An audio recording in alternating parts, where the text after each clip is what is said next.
Weaponization of children is the most common strategy employed by women in matrimonial disputes.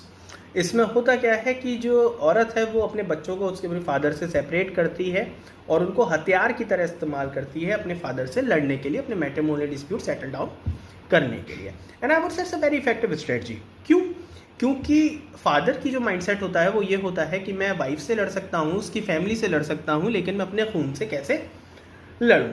इसी बाबत में एक जो रिसर्च पेपर जो है मैं स्टडी कर रहा था और एक बहुत ही डिवास्टेटिंग डेटा जो सामने आता है वो ये है 90% of homeless and run away children, 85% of these children have the behaviour disorder. And mind you, it's a big amount, 85% of children with behaviour disorders, 85% of all youth in prisons, 71% of high school drop outs. Obviously बात है, education तो खराब होनी ही होनी है जब broken matrimonial home होगा तो।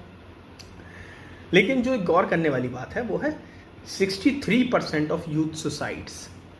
ये एक बहुत बड़ा डेटा है। 100 बच्चे जो सुसाइड कर रहे हैं उनमें 63 बच्चे ऐसे हैं जो कि इसी तरह के ब्रोकन मैट्रिमोनियल होम से या वेपनाइज करे गए बच्चे हैं।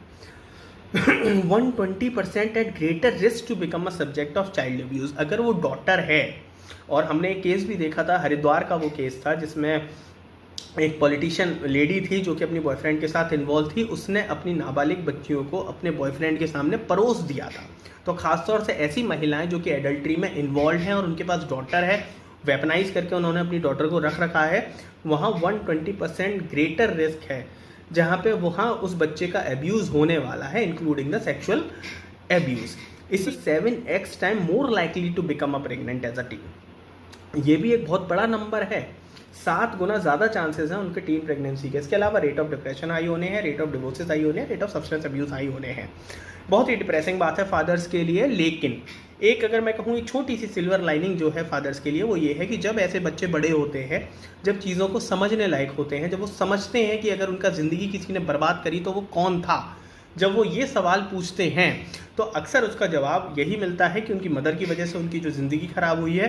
तो ऐसे केस में या तो वो फादर के पास पहुंच जाते हैं, और अगर फादर उस स्टेज में नहीं होते अक्सर, क्योंकि देखिए लाइफ में सब कोई मूव ऑन कर गया होता है, तो ऐसा बच्चा अक्सर जो है फिर ये जो हमने डेटा प्रेजेंट किया वो कहीं ना कहीं इसी डेटा में फॉल कर जाता है। तो एक बड़ी दुखद बात है जो हमें हमेशा से कहता है, वो हम एक अनाथों की सोसाइटी बना रहे हैं, ये उस सोसाइटी का भविष्य है।